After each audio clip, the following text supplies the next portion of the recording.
ओम शांति। 4 दिसंबर 2024। बाबा के महावाक्य। मीठे बच्चे, सारा मदार याद पर है। याद से ही तुम मीठे बन जाएंगे। इस याद में ही माया की युद्ध चलती है। प्रश्न: इस ड्रामा में कौन सा राज बहुत विचार करने योग्य है, जिसे तुम बच्चे ही जानते हो? उत्तर: तुम जानते हो कि ड्रामा में एक पार्ट 2 बार बज ना सके। सारी दुनिया में जो भी पार्ट बजता है वह एक दो से नया। तुम विचार करते हो कि सतयुग से लेकर अब तक कैसे दिन बदल जाते हैं। सारी एक्टिविटी बदल जाती है। आत्मा में 5000 वर्ष की एक्टिविटी का रिकॉर्ड भरा हुआ है, जो कभी बदल नहीं सकता। यह छोटी सी बात तुम बच्चों के सिवाय और किसी की बुद्धि में नहीं आ सकती। ओम शांति। रूहानी बाप रूहानी बच्चों से पूछते हैं, मीठे मीठे बच्चे, तुम अपना भविष्य का पुरुषोत्तम मुख, पुरुषोत्तम चोला देखते हो। यह पुरुषोत्तम संगम युग है ना? तुम फील करते हो कि हम फिर नई दुनिया सतयुग में इनकी वंशावली में जाएंगे, जिसको सुखधाम कहा जाता है। वहां के लिए ही तुम अभी पुरुषोत्तम बन रहे हो। बैठे बैठे यह विचार आना चाहिए। स्टूडेंट जब पढ़ते हैं तो उनकी बुद्धि में यह जरूर रहता है, कल हम यह बनेंगे। वैसे तुम भी जब यहाँ बैठते हो तो तुम भी जानते हो कि हम विष्णु की डायनास्टी में जाएंगे। तुम्हारी बुद्धि अब अलौकिक है और किसी मनुष्य की बुद्धि में यह बातें रमण नहीं करती होंगी। यह कोई कॉमन सत्संग नहीं है। यहाँ बैठे हो, समझते हो, सत बाबा जिसको शिव कहते हैं, हम उनके संग में बैठे हैं। शिव बाबा ही रचयिता है, वही इस रचना के आदि मध्य अंत को जानते हैं।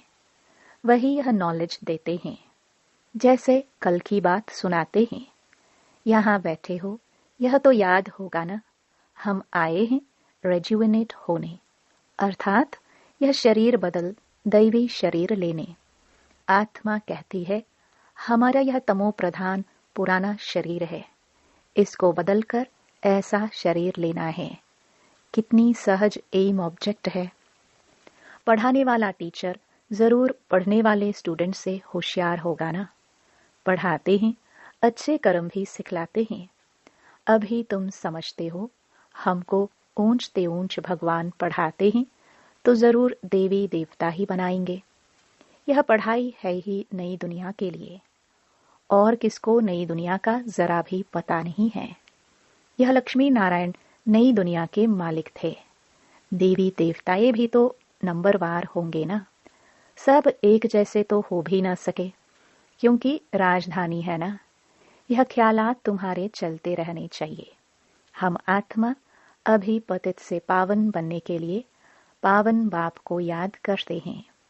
आत्मा याद करती है अपने स्वीट बाप को। बाप खुद कहते हैं, तुम मुझे याद करेंगे तो पावन सतो प्रधान बन जाएंगे। सारा मदार याद की यात्रा पर है। बाप जरूर पूछेंगे, बच्चे मुझे कितना समय याद करते हो? याद की यात्रा में ही माया की युद्ध चलती है। तुम युद्ध भी समझते हो। यह यात्रा नहीं, परंतु जैसे कि लड़ाई है। इसमें ही बहुत खबरदार रहना है। नॉलेज में माया के तूफान आदि की बात नहीं। बच्चे कहते भी हैं, बाबा हम आपको याद करते हैं, परंतु माया का एक ही तूफान नीचे गिरा देता है। नंबर 1 तूफान है देह अभिमान का, फिर है काम क्रोध लोभ मोह का। बच्चे कहते हैं, बाबा हम बहुत कोशिश करते हैं याद में रहने की, कोई विघ्न न आए, परंतु फिर भी तूफान आ जाते हैं। आज क्रोध का, कभी लोभ का तूफान आया। बाबा आज हमारी अवस्था बहुत अच्छी रही, कोई भी तूफान सारा दिन नहीं आया, बड़ी खुशी रही। बाबा को बड़े प्यार से याद किया, स्नेह के आंसू भी आते रहे। बाबा की याद से ही बहुत मीठे बन जाएंगे। यह भी समझते हैं हम माया से हार खाते खाते कहाँ तक आकर पहुंचे हैं, यह कोई समझते थोड़े हैं। मनुष्य तो लाखों वर्ष कह देते हैं या परंपरा कह देते, तुम कहेंगे हम फिर से अभी मनुष्य से देवता बन रहे हैं।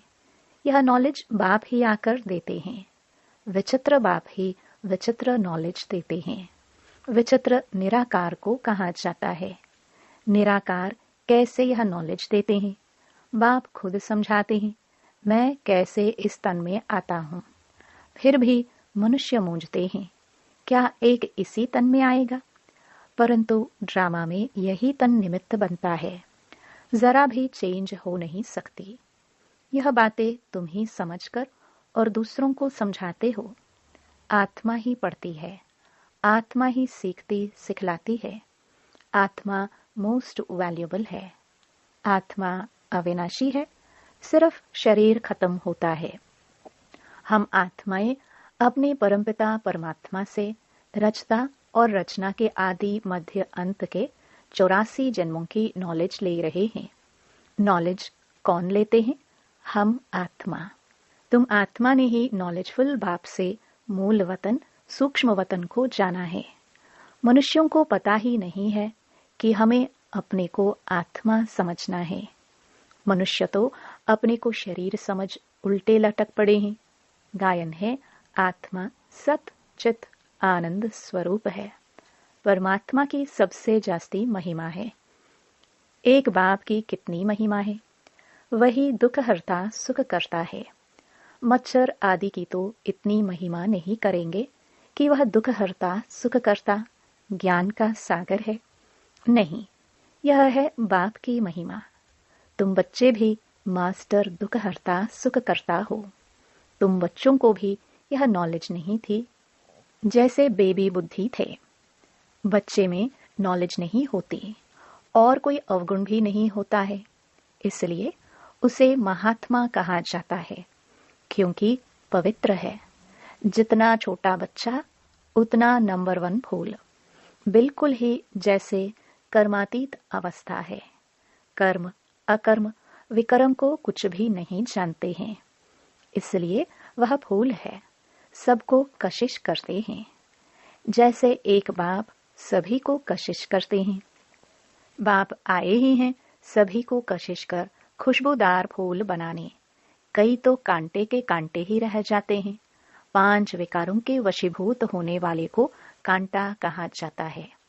नंबर 1 कांटा है देह अभिमान का, जिससे और कांटों का जन्म होता है। कांटों का जंगल बहुत दुख देता है। किस्म किस्म के कांटे जंगल में होते हैं ना, इसलिए इसको दुखधाम कहा जाता है। नई दुनिया में कांटे नहीं होते, इसलिए उसको सुखधाम कहा जाता है। शिव बाबा फूलों का बगीचा लगाते हैं। रावण कांटों का जंगल लगाता है, इसलिए रावण को कांटों की झड़ियों से जलाते हैं और बाप पर फूल चढ़ाते हैं। इन बातों को बाप जाने और बच्चे जाने और न जाने कोई। तुम बच्चे जानते हो, ड्रामा में एक पार्ट 2 बार बज ना सके। बुद्धि में है सारी दुनिया में जो पार्ट बजता है वह 1-2 से नया। तुम विचार करो, सतयुग से लेकर अब तक कैसे दिन बदल जाता है। सारी एक्टिविटी ही बदल जाती है। 5000 वर्ष की एक्टिविटी का रिकॉर्ड आत्मा में भरा हुआ है। वह कभी बदल नहीं सकता। हर आत्मा में अपना अपना पार्ट भरा हुआ है। यह छोटी सी बात भी कोई की बुद्धि में आ ना सके। इस ड्रामा में पास्ट, प्रेजेंट और फ्यूचर को तुम जानते हो। यह स्कूल है ना। पवित्र बन बाप को याद करने की पढ़ाई बाप पढ़ाते हैं। यह बातें कभी सोची थी कि बाप आकर ऐसे पतित से पावन बनाने की पढ़ाई पढ़ाएंगे। इस पढ़ाई से ही हम विश्व के मालिक बनेंगे। भक्ति मार्ग के पुस्तक ही अलग हैं, उसको कभी पढ़ाई नहीं कहा जाता है। ज्ञान के बिना सद्गति हो भी कैसे? बाप बिना ज्ञान कहाँ से आए जिससे सद्गति हो? सद्गति में जब तुम होंगे तब भक्ति करेंगे? नहीं, वहां है ही अपार सुख। फिर भक्ति किस लिए करें? यह ज्ञान अभी ही तुम्हें मिलता है। सारा ज्ञान आत्मा में रहता है। आत्मा का कोई धर्म नहीं होता। आत्मा जब शरीर धारण करती है, फिर कहते हैं फलाना इस धर्म का है। आत्मा का धर्म क्या है? एक तो आत्मा बिंदी मिसल है और शांत स्वरूप है, शांति धाम में रहती है। अभी बाप समझाते हैं, सभी बच्चों का बाप पर हक है। बहुत बच्चे हैं जो और धर्मों में कन्वर्ट हो गए हैं, वह फिर निकलकर अपने असली धर्म में आ जाएंगे। जो देवी देवता धर्म छोड़ दूसरे धर्म में गए हैं, वह सभी पत्ते लौट अपनी जगह पर आ जाएंगे। तुम्हें पहले पहले तो बाप का परिचय देना है। इन बातों में ही सब मुंझे हुए हैं। तुम बच्चे समझते हो, अभी हमें कौन पढ़ाते हैं? बेहद का बाप। श्री कृष्ण तो देहधारी है। इनको ब्रह्मा बाबा को भी दादा कहेंगे। तुम सब भाई भाई हो ना? फिर है मर्तबे के ऊपर। भाई का शरीर कैसा है, बहन का शरीर कैसा है। आत्मा तो एक छोटा सितारा है। इतनी सारी नॉलेज एक छोटे से सितारे में है। सितारा शरीर के बिगर बात भी नहीं कर सकता। सितारे को पाठ बजाने के लिए इतने ढेर ऑर्गन्स मिले हुए हैं। तुम सितारों की दुनिया ही अलग है। आत्मा यहाँ आकर फिर शरीर धारण करती है। शरीर छोटा बड़ा होता है। आत्मा ही अपने बाप को याद करती है। वह भी जब तक शरीर में है। घर में आत्मा बाप को याद करेगी? नहीं, वहां कुछ भी मालूम नहीं पड़ता। हम कहाँ हैं? आत्मा और परमात्मा दोनों जब शरीर में हैं, तब आत्माओं और परमात्मा का मेला कहाँ जाता है? गायन भी है, आत्मा और परमात्मा अलग रहे बहुकाल। कितना समय अलग रहे? याद आता है कितना समय अलग रहे? सेकंड सेकंड पास होते 5000 वर्ष बीत गए। फिर 1 नंबर से शुरू करना है। एक्यूरेट हिसाब है। अभी तुमसे कोई पूछे इसने कब जन्म लिया था, तो तुम एक्यूरेट बता सकते हो। श्री कृष्ण ही पहले नंबर में जन्म लेता है। शिव का तो कुछ भी मिनट सेकंड नहीं निकाल सकते। श्री कृष्ण के लिए तिथि तारीख मिनट सेकंड निकाल सकते हो। मनुष्यों की घड़ी में फर्क पड़ सकता है। शिव बाबा के अवतरण में तो बिल्कुल फर्क नहीं पड़ सकता। पता ही नहीं पड़ता कब आया। ऐसे भी नहीं साक्षात्कार हुआ तब आया। नहीं, अंदाज लगा सकते हैं। मिनट सेकंड का हिसाब नहीं बता सकते। उनका अवतरण भी अलौकिक है। वह आते ही हैं बेहद की रात के समय। बाकी और जो भी अवतरण आदि होते हैं, उनका पता पड़ता है। आत्मा शरीर में प्रवेश करती है, छोटा चोला पहनती है, फिर धीरे धीरे बड़ा होता है। शरीर के साथ आत्मा बाहर आती है। इन सभी बातों को विचार सागर मंथन कर फिर औरों को समझाना होता है। कितने ढेर मनुष्य हैं, एक न मिले दूसरे से। कितना बड़ा मांडवा है, जैसे बड़ा हॉल है जिसमें बेहद का नाटक चलता है। तुम बच्चे यहाँ आते हो नर से नारायण बनने के लिए। बाप जो नई सृष्टि रचते हैं, उसमें ऊंच पद लेने के लिए। बाकी यह जो पुरानी दुनिया है, वह तो विनाश होनी है। बाबा द्वारा नई दुनिया की स्थापना हो रही है। बाबा को फिर पालना भी करनी है। जरूर जब यह शरीर छोड़े, तब फिर सतयुग में नया शरीर लेकर पालना करे। उसके पहले इस पुरानी दुनिया का विनाश भी होना है। भंबोर को आग लगेगी, पीछे यह भारत ही रहेगा, बाकी तो खलास हो जाएंगे। भारत में भी थोड़े बचेंगे। तुम अब मेहनत कर रहे हो कि विनाश के बाद फिर सजाए ना खाए। अगर विक्रम विनाश नहीं होंगे तो सजाए भी खाएंगे और पद भी नहीं मिलेगा।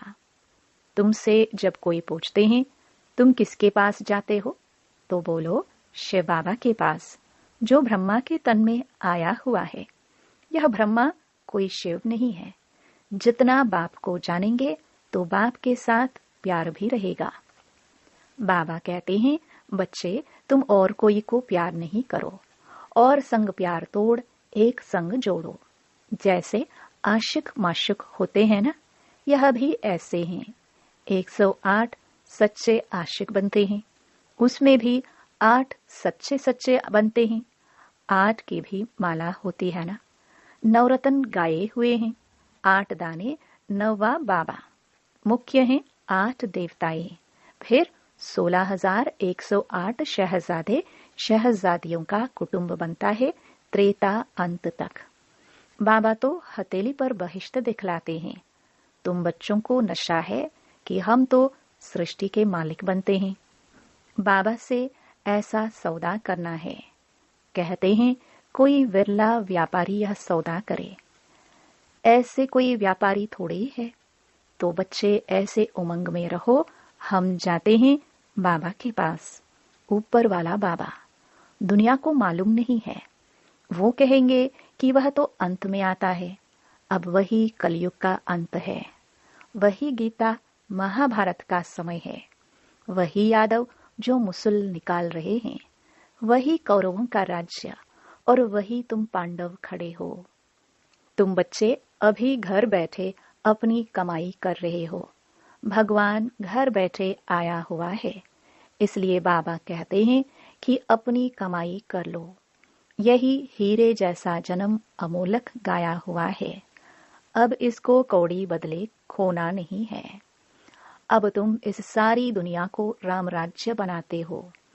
तुमको शिव से शक्ति मिल रही है। बाकी आजकल कईयों की अकाले मृत्यु भी हो जाती है।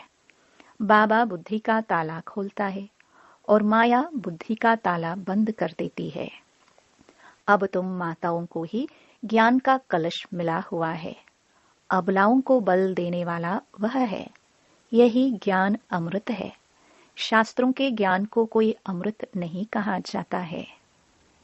अच्छा, मीठे मीठे सिखिलदे बच्चों प्रति मात पिता बाप दादा का याद प्यार और गुड मॉर्निंग। रूहानी बाप की रूहानी बच्चों को नमस्ते। धारणा के लिए मुख्य सार। पहला, एक बाप की कशिश में रहकर खुशबूदार फूल बनना है। अपनी स्वीट बाप को याद कर देह अभिमान की कांटे को जला देना है।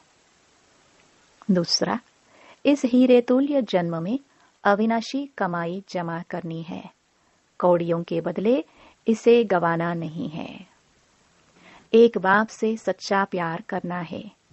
एक के संग में रहना है।